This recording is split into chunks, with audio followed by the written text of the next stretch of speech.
Publishing for the invitation. I'm always really excited to talk about writing, which is my main field of work nowadays. And especially writing for exams, which is something I've been putting a lot of effort into in the past few years. So today, this session will be more of an overview uh, of C2 writing, and I hope you enjoy. I'm going to begin by saying that if you have any questions that you would like to see answered by the end of this talk, you are more than welcome to ask them. Just make sure you do two things, that you type them in the chat box so I can read them while I am presenting, and I'll try to answer them as the presentation goes. I'm prepared to do that. But also make sure you use the question mark at the end of the question, because this is how the chat filters what is a question from all the other messages. So it makes it easier for me to find them. So make sure if you have any questions that you ask them with a question mark at the end of the question. Okay? But feel free to ask as many questions as you want. I'll try to answer them as we go. If I can't, or if it's not the moment, or if I feel it's not the moment to answer them, I'll answer them at the end of the session for sure. Okay, so let's begin. I'm going to start by introducing myself because I don't know if everybody knows me. My name is Gabriela. I live in the countryside of São Paulo, here in Brazil. I've been an EFL teacher for the past 20 years, on and off, but working as a full-time EFL teacher for the past 13, 14 years. I have a background in translation studies, academic writing, and English literature, and I've also worked as a professor at university for these topics. I got my first C2 certificate, the CPE, 20 years ago. I got my second C2 certificate last year because I thought it needed an update. I currently have my own small business teaching other EFL teachers. So my main field of work right now is teacher education. I work preparing teachers for exams and with teacher training and mentoring at schools and small businesses as well online. I give presentations and webinars, and I also work with language development. I offer several courses on the area, which you can find um, if you follow me on Instagram. The link is there on the top of the screen. So I'm going to start this talk with a quote. This is a quote that is very dear to my heart by Jeremy Harmer from that book called How to Teach Writing. And I'm going to read it for you. For as long as languages have been taught, teachers have asked students to write things in their notebooks and exercise books.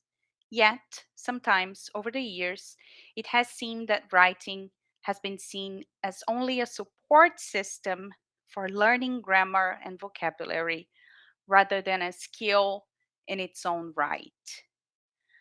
I usually like to start my talks about writing with this quote because I think it is really important that we see um, writing as a skill and not as I don't know, a production moment in a listening lesson, or a production moment in a reading lesson, or something that you can do quickly or assign as homework, and the student will develop it itself themselves. I think it is important that we address writing the way it should be addressed, as a skill, as one of the four skills, that we give importance to it and that we dedicate to it as well. I'm also an advocate for teachers writing more. I think, of course, we have such busy lives that sometimes we don't have the time for that, but it's really important that we practice the skill that we are teaching, and that we write from time to time, be it as keeping a journal or doing mock exams ourselves. It is important that we do the things that we are trying to make students achieve. Um, oh, there are people from everywhere. Nice. Welcome. I'm so happy you are all here. So it's really important that we teach more writing lessons and that we address writing in the classroom the same way we address speaking, for example, because it is a skill and it needs to be developed just as any other skill. And if we don't do that, and I know that nowadays there is a tendency for writing to be, uh, I don't know, overlooked a little bit. There is another moment in this book, How to Teach Writing, in which Jeremy Harmer refers to writing as an undertaught skill. It is a bit undertaught, especially now in a moment in which we're putting so much emphasis on speaking. But we have to remember that in the context of exams and exam preparation, and we have so many people applying for exams all the time, we need to give writing the importance that it needs to be given. Otherwise, students sometimes they get to more advanced levels, sometimes without knowing basic sub skills related to writing. And it becomes a nightmare for us exam prep teachers. So, in this session, I'm going to be talking about three main topics. The first one, what is the paper? So, if you're here because you're curious and because you're not sure about what the exam is exactly, you're thinking about preparing but you're still not there, you're going to have the chance to see what it is. Then we're going to talk about how candidates can get ready to write. So if you're a candidate and you're here because you're preparing for the exam, I'm going to give you some tips. And finally, some tips for teachers who are preparing or are aiming at preparing candidates. And we're going to talk a little bit about the assessment criteria as well and what I do to mark these papers. Okay. Let me check if there are any questions so far. So no questions yet. Okay. So let's start with what the C2 proficiency paper is and what it looks like. I would like you to get your cell phones. I'm going to invite you to get your cell phones and point your camera to this QR code. And once you click on it, you will see a sample of the CPE writing paper.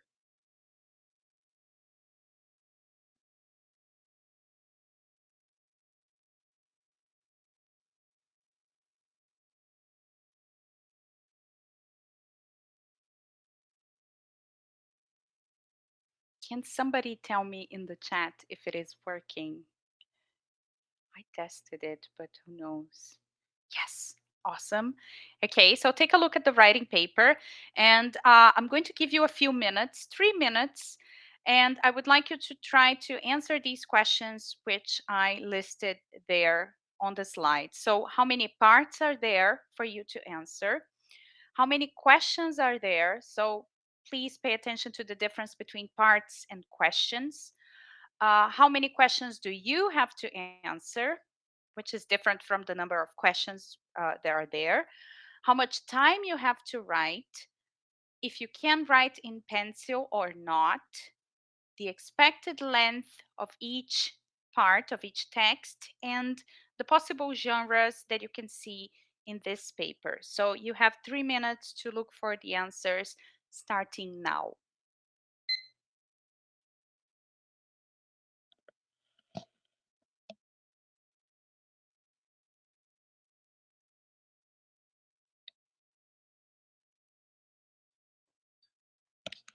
Louise, don't worry, because as soon as the time is up, I'm going to check the answers with everyone, and then you can take notes.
Time.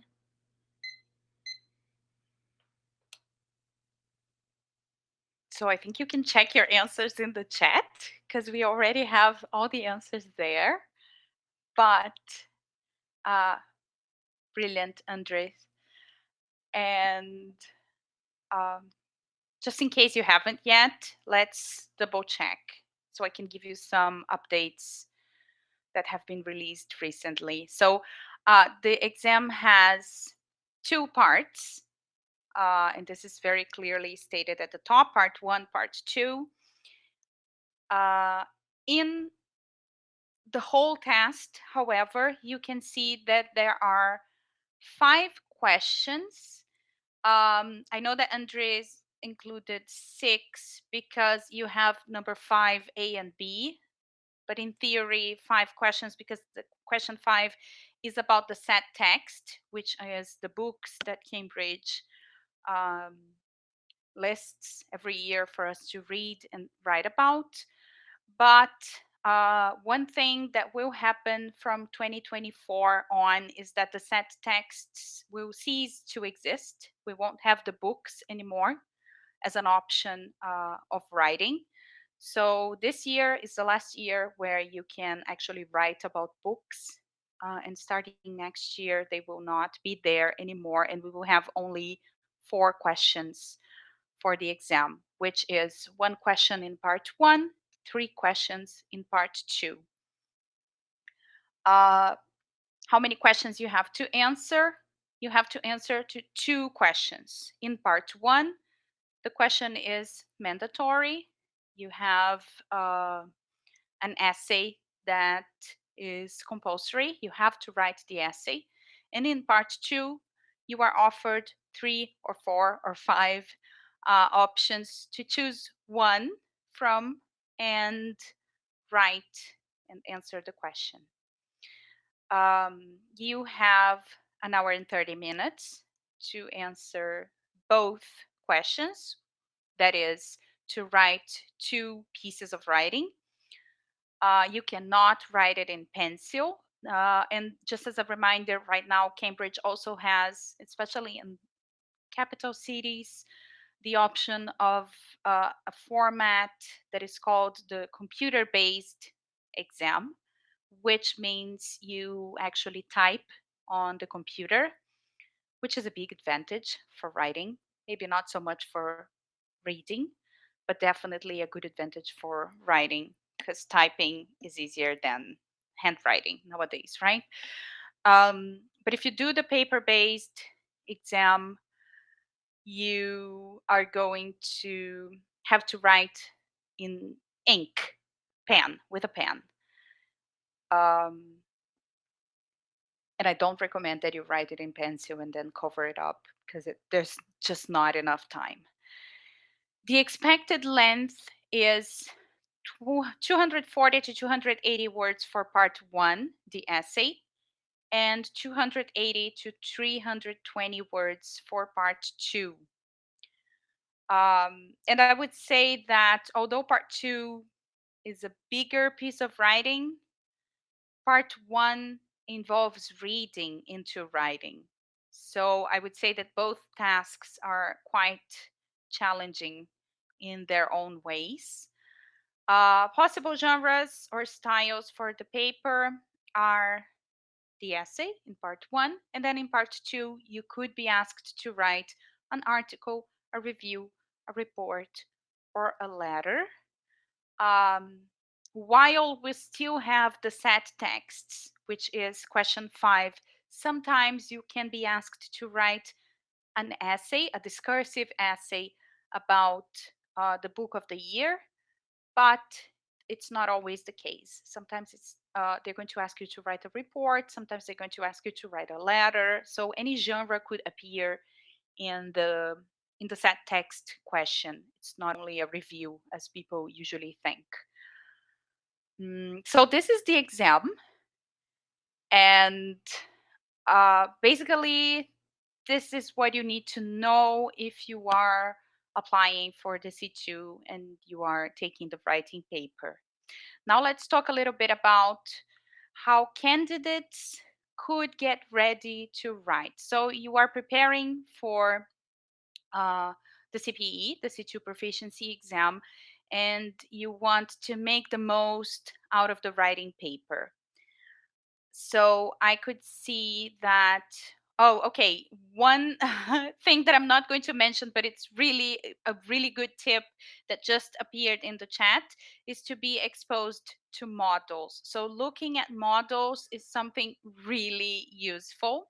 The more models you see, the better. Usually, when I teach writing lessons, I like to send models to the students, or I like to analyze model answers in the classroom with them, because looking at what other people have done helps immensely in building self-confidence, even apart from writing skills.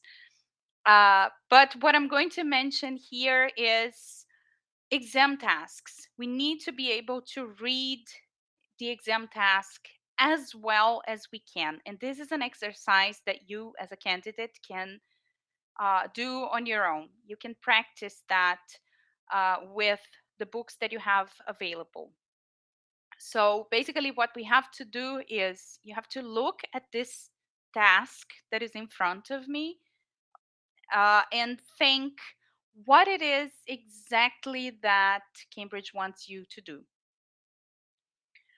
Because, and this is one thing that I insist on in my lessons, no matter how good a writer you are, if you don't do exactly what is being asked in the exam question, you won't succeed in the exam. These exams are standardized for a reason. The examiners are looking for patterns somehow that will help them assess if you are able to do that or not. Of course, there's room for creativity, but all in all, I would say that it is very important that you understand what is being asked of you and that you do everything to the minimum detail of what is being asked of you, because then you will succeed. If you are a good writer and you do everything that is asked, you are bound to have a great mark. But only being a good writer does not a great mark guarantee. So we need to learn how to pay attention to what is being asked. So the first exercise I'm going to propose is that we look at this task and see exactly what needs to be done there. I'm going to read it for you. So part one, this is the task for the essay. Read the two texts below. So you're going to be presented with two pieces of text, 100 words, around 100 words each. Write an essay summarizing and evaluating the key points from both texts. Use your own words throughout as far as possible and include your own ideas in your answers. Write your answer in 240 to 280 words. So, the first thing we need to see is, of course, as Maria Inês has just mentioned in the chat, that we need to summarize and evaluate. This is really important because if you just summarize or if you just evaluate what is there in the text, you are not going to get the full marks. Um, so it is an exercise of also understanding what is asked of you and being able to do that uh, in a competent way. So if we were to highlight the keywords in this exam task, it would look like this: summarizing, evaluating both texts. Sometimes we do it in one and forget the other. Use your own words and include your own ideas in your answers. So I would even dare say that I should have highlighted key points because this is also really important. But in order to get a good result in the exam, you need to do everything that is highlighted there. You need to summarize the texts really well, thinking about the key points. You need to evaluate these key points, which means, what do I think of that? What do I think? What is my opinion over what I'm reading? From both texts, you cannot do it really well in one text and forget the other, because you will lose marks for that. You have to use your own words, so you need to learn how to paraphrase well what you are reading as far as possible and include your own ideas. Of course, sometimes we need to copy words from the exam task, from the text. This is not a problem.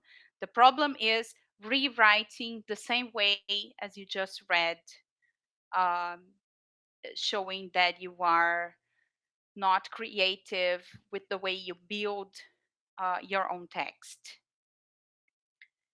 If you do that, and then we're going to talk a little bit about the assessment criteria later on, you guarantee that you are going to get most of the marks related to um,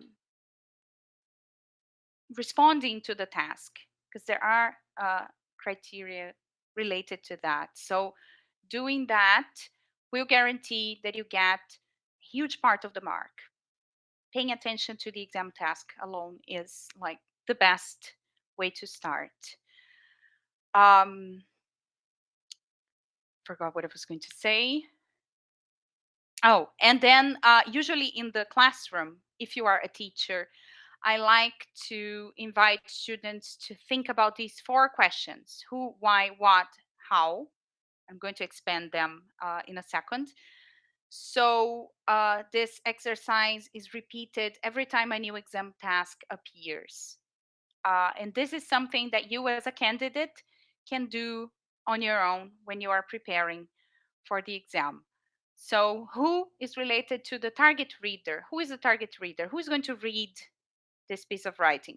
In theory, because we know in reality it's the examiner. But who are we writing for in this genre? Then why? Why are you writing this essay? You have to summarize, you have to evaluate what information you need to include in it according to the exam task. And how do you want to express this message? Is the text going to be formal in register? So all these questions are usually easy to answer if you are good at analyzing the exam task. And I would not start writing before I have the answer to all these questions, because they will help guide my writing and make sure that I am not doing something that they didn't ask me to do. Because this is another problem. If you don't do what they ask, if you don't do what the question asks, this can take a toll on your mark. But if you do beyond what was asked in a way that you go off topic, that can also be a problem. So you need to be really careful and really focused on what you are being asked to do. So the target reader for an essay is always your tutor, your teacher. So you have to imagine that you're writing for someone who is, I don't know, somehow more knowledgeable than you are, which requires, by consequence, that you use a more formal tone.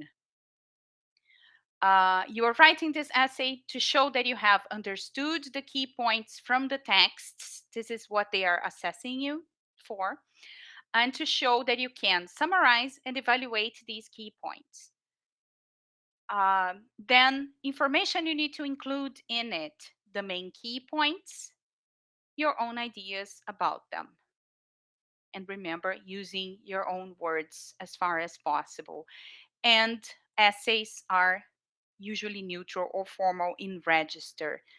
And if you are a Brazilian like me, or if you are a Latino like lots of people here, you have to remember that what we consider neutral is usually informal in Cambridge exams. So think formal all the way, because it will help you maintain the tone that is required for this exam.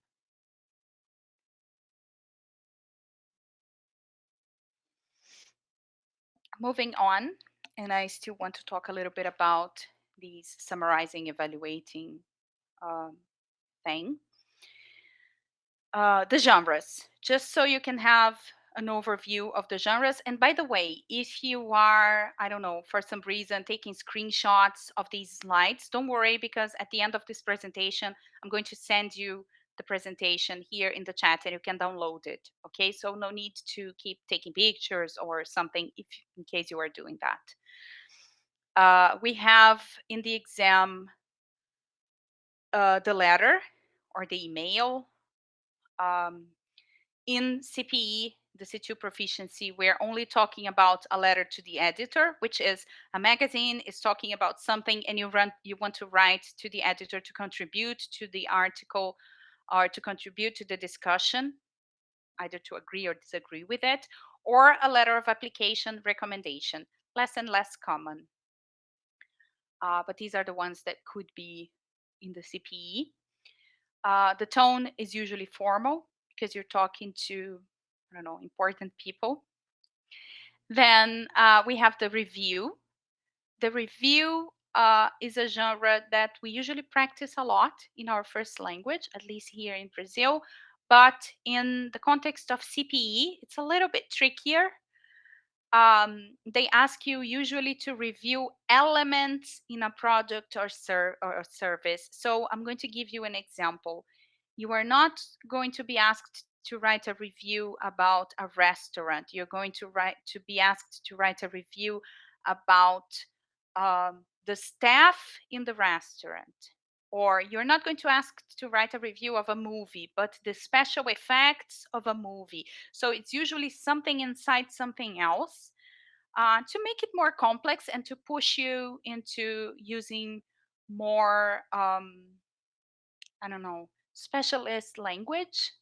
I think it is, well, both challenging but also an opportunity to show what you were able to do at this level. And reviews are usually more neutral in tone. And when I try to make this difference in between formal and neutral, I'm talking about the way you write. The neutral language gives way to a little bit more lack of formality. So you can use, I don't know, contractions, a more, I don't know, kind of more visual language, idiomatic language, this kind of thing. And this kind of language wouldn't be appropriate in more formal contexts. Um, we also have the report, which is usually in CPE a report of an experience, of an event. So a trip that you took or an event that you took part in, and then you have to describe what happened and usually make suggestions for improvement or something. Reports are usually formal in style, and we also have the article, which I would say is the most creative piece of all. The instructions are shorter, and there is a little bit more room for um, creativity, which worries me because it's very easy for candidates to get carried away and get lost in the exam task. So I'm always insisting for students to like really read what is being asked. Don't tell more than what they want you to tell, because it is an exam after all, and you're going to be assessed for that. So usually articles that are suitable for publication in an English language magazine or newspaper or newsletter, and they're going to ask you for contributions. We want articles on the topic of happiness. We want articles on the topic of mistakes, and all the content points that you need to include are going to be there in the exam task. Articles are more neutral to almost informal, not Latino informal, but informal. Um, so these are the genres that go um, apart from the the essay. So part one, always the essay. Part two is going to be one of these four genres. And now I would like to move on to how teachers can prepare candidates. But if you are a candidate, I think this is also going to be really useful. Um, so stick with me and pay attention to what I'm going to say now. I think one thing that is really, really important when we talk about writing and when we talk about teaching writing is that just saying write about something will not help a learner develop the writing skill, because the writing skill is actually an umbrella term to loads of other skills that we need to have in order to master that.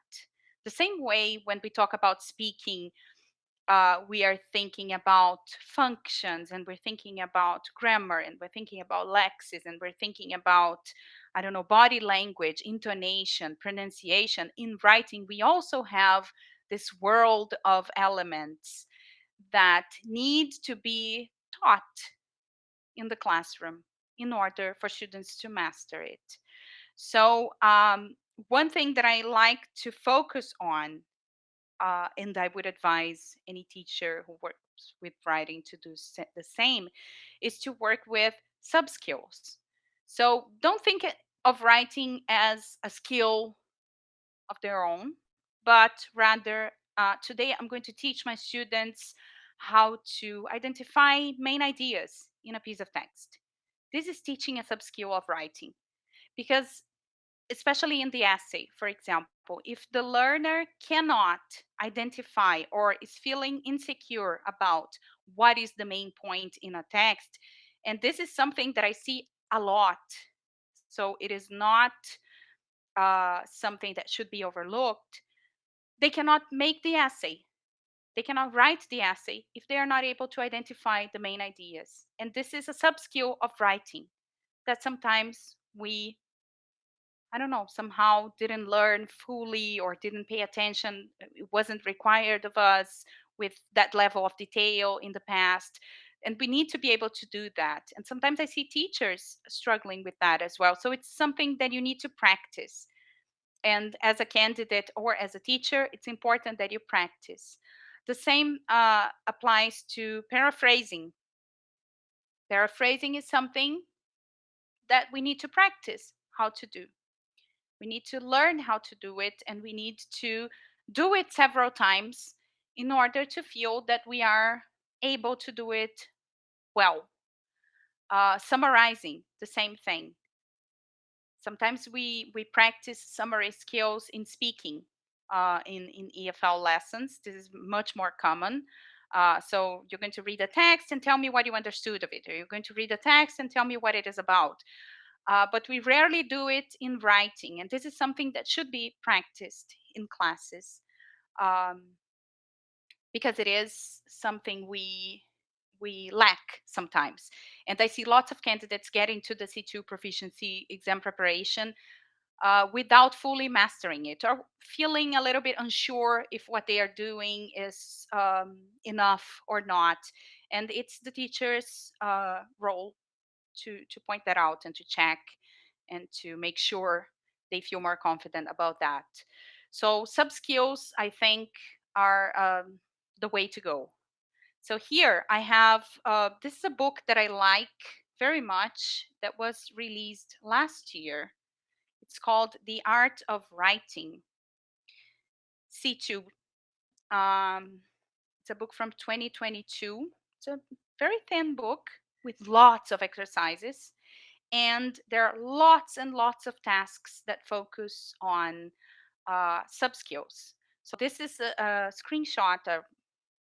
I'm sorry about my scanning. My scanning skills are not that good, pun intended. But this is a photo of one of the pages of this book, showing what the sub skills necessary for the essay are. And then you have also some tasks that help candidates practice those sub skills. So in here you have read sentences 1 to 3 and use the prompts to rewrite them with your own words. So you are learning how to paraphrase. You are learning how to look at sentences and think about different ways of saying, uh, sending the same message. And in here, you also have tasks teaching students how to summarize. Write a sentence that summarizes the information from each of the 2 texts below. So you have shorter text. It's usually good to start with smaller things they have to summarize, and then you will slowly build it up to developing that with bigger texts. And this is something that you train well enough to do. It will be useful for several other things, not only Cambridge exams. So it is a sub skill worth having for sure.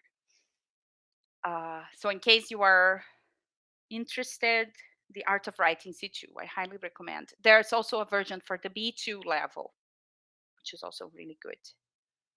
If you teach for the FCE, it could be great to use tasks from there. Then I think the other thing that is really important, and especially in the context of exam preparation, but not only, I think this should be done at any kind of writing lesson. If you're at university writing an essay for your teacher, I think this should be there, although it's not always the case, is to make the learners, the students, um, aware and I don't know, confident about the assessment criteria. Because if you are writing something with the main purpose of being assessed, you should know well what it is that you are being assessed for and how you're going to be assessed. And this helps you even uh, think about strategies and think about the kinds of elements that you need to include in order to score higher, basically. So this is really important. And speaking of Cambridge assessment criteria, the criteria for writing are these 4: content, communicative achievement, organization, and language. And by language, they include grammar and vocabulary.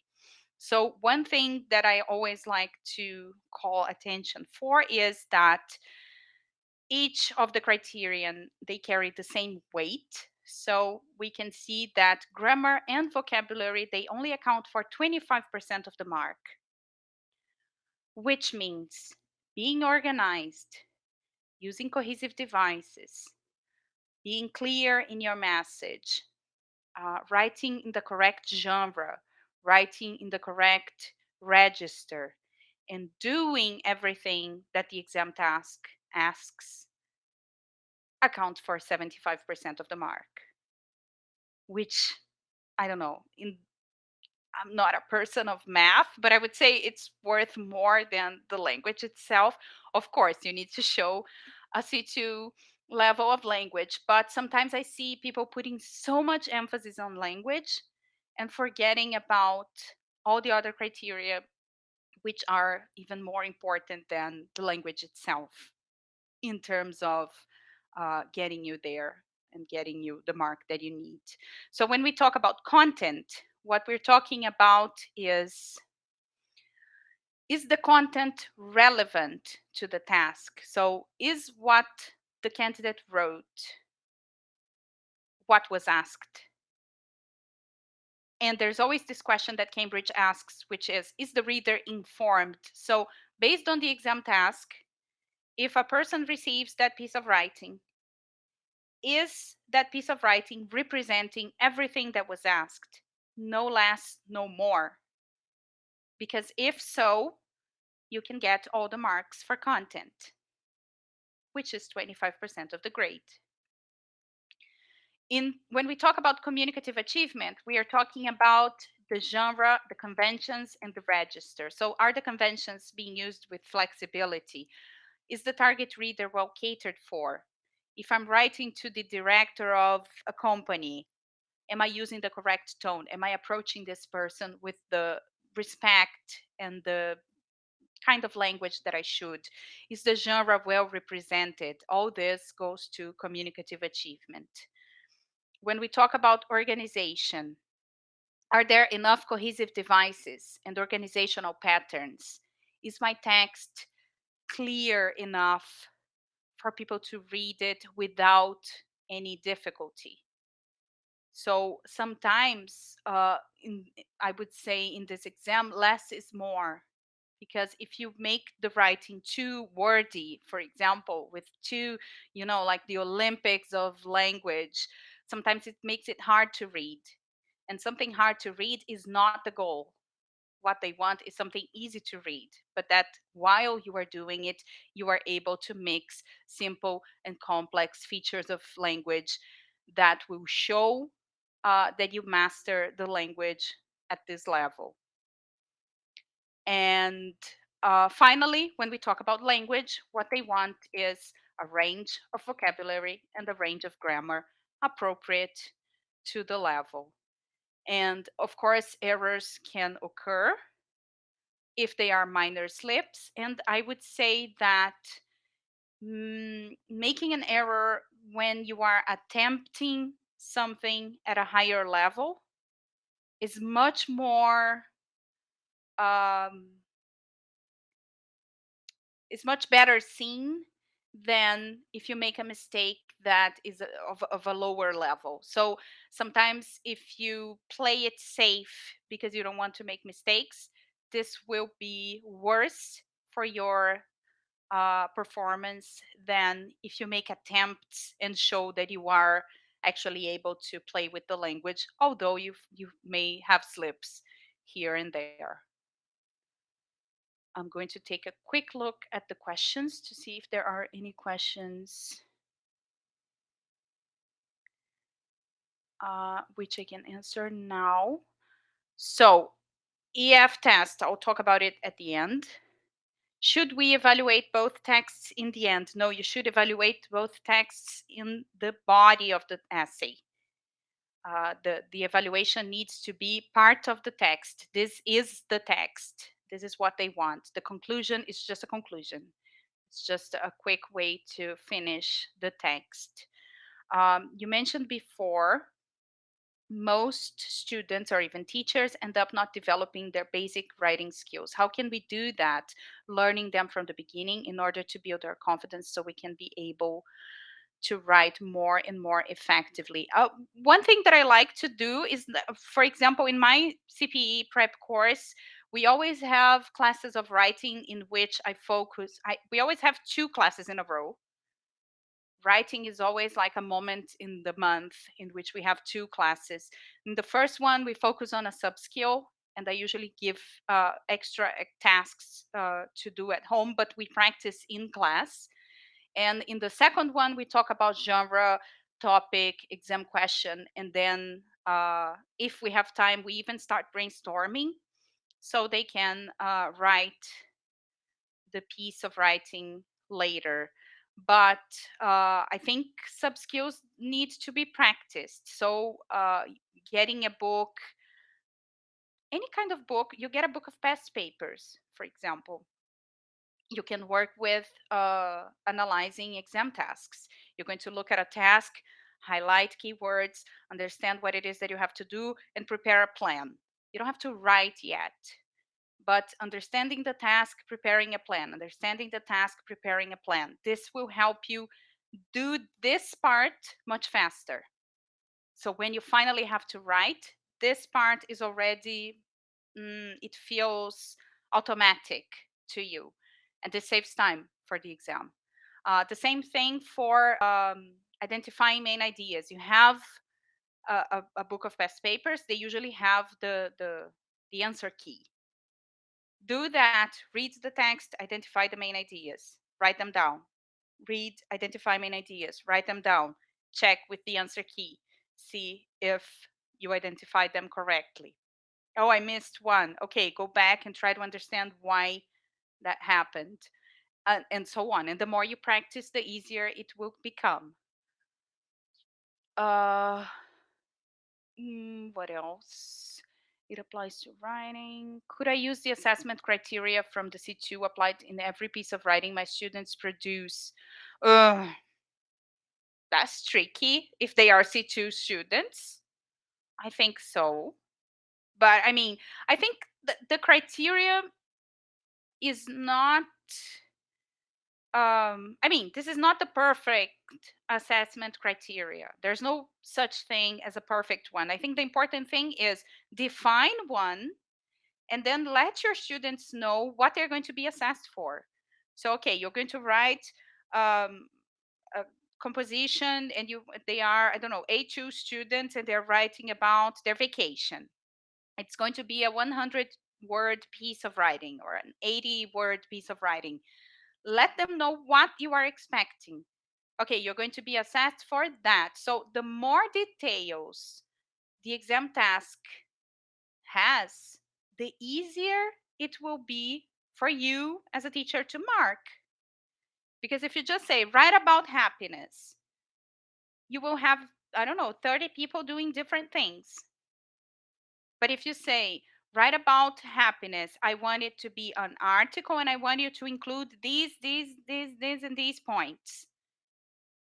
It's easier to check if they did that or not. And it's easier for the learner as well because they will have some guidance and they don't have to be so creative with something so open when they are writing. It even makes them write more, I would say, because it's more focused and it doesn't feel like they have to be the Leonardo da Vinci of writing in order to do one piece of homework. Moving on. Okay, now we're going to talk about marking papers. I'm almost done. Uh, this is what I've been doing nowadays. And from the perspective of the teacher, I think this saves a little bit of time when you are marking. Because when I began teaching for the C2, it would take me 30, 40 minutes per piece of writing.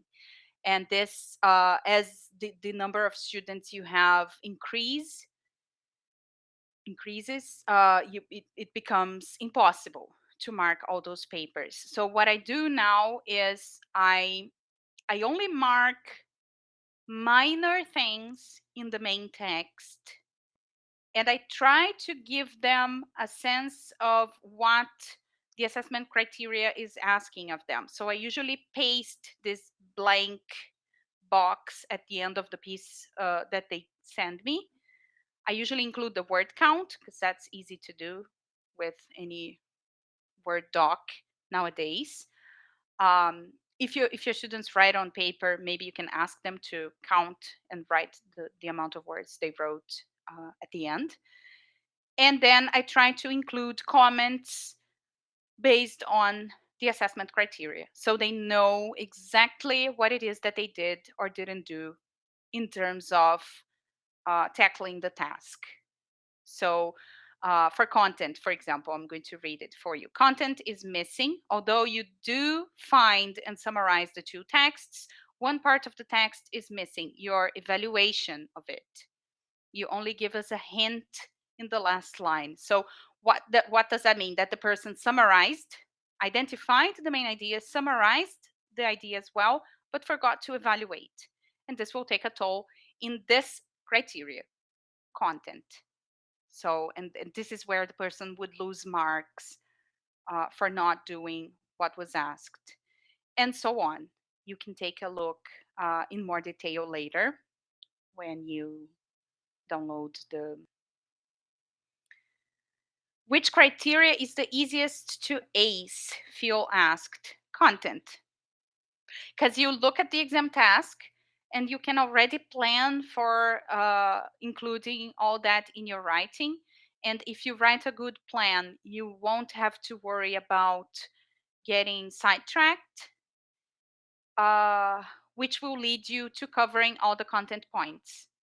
So I would say that content and communicative achievement are usually the two criteria that people score higher at.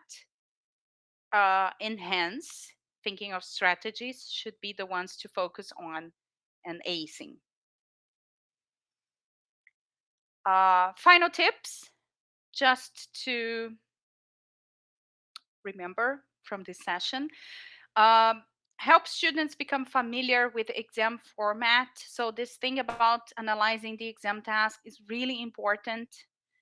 Don't forget to do that every time. And usually if you assign, even if you assign something as homework, read it with the student in class, make sure they understand what it is that they have to do so they become good at it. And when they finally have to do it on their own, they won't feel insecure about it.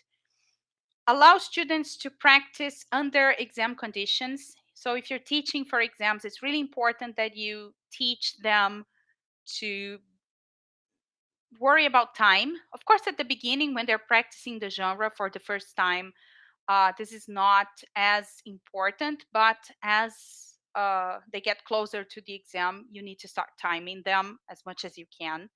And they need to start timing themselves to make sure they're able to do it in the allotted time, because an hour and a half for two pieces is not easy. Give feedback based on the assessment criteria. If you're a teacher, remember to do that. Don't just mark language mistakes because this is not what is being assessed. They need to have feedback on what they are, the content of what they're doing there, on the genre, on the register, if there are any slips of register, if they are organized enough, if it is easy to read, if it is difficult to read. These impressions are much more um, useful for a student than just language, because language they can check with a spell checker, but all these other things they need a tutor to do. And remember that writing is a skill, as Jeremy Harmer said, and not only a support system for learning grammar and vocabulary. So it needs to be developed just as any other skill. Um, you can follow me on Instagram. I post CPE exam questions every week, and I have been doing so for the past 4 or 5 years. So if you scroll back, you're going to see hundreds of exam tasks, at least 50 a year. Um, so this is my Instagram, Gabriela Froes, ELT. I would like to thank Disal and Express Publishing one more time for the invitation. It was a pleasure. I loved taking part in this webinar, in this series. And I hope you found it useful. I'm going to check if there are any other questions that I haven't answered. And I'm going to also stop sharing so I can send you my presentation. You can download it here on the chat if I do it correctly. Yes, I think I did it.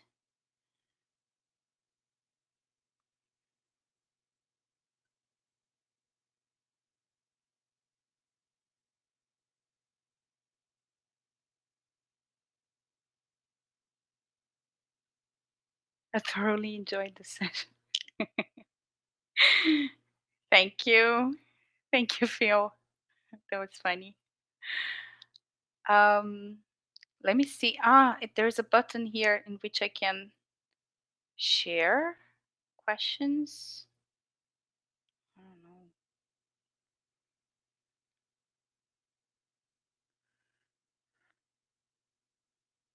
It applies. Are there any questions that I didn't answer? I think I have answered everything. Oh, the EF free test. I don't know a lot about the EF free test, but Louise, I would say that any test that tests for the 4 skills would be a good test. So I know that there are some tests that don't test, for example, for speaking. And then I would say that a test that doesn't include productive skills is not a great test to see what your abilities are. But if you test the 4 skills, the receptive and the productive skills, I would say that most of them are going to be useful.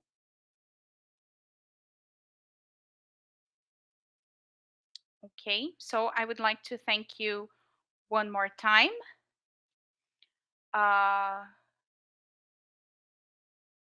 And just a final question. Could you see the file here in the chat?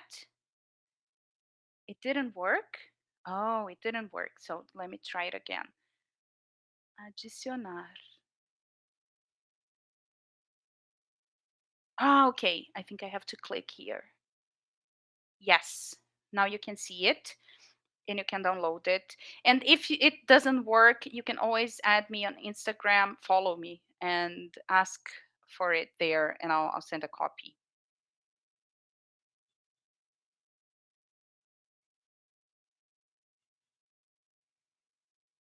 Okay.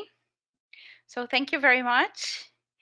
Have a really nice weekend, and I hope you enjoyed being here with me. Good afternoon.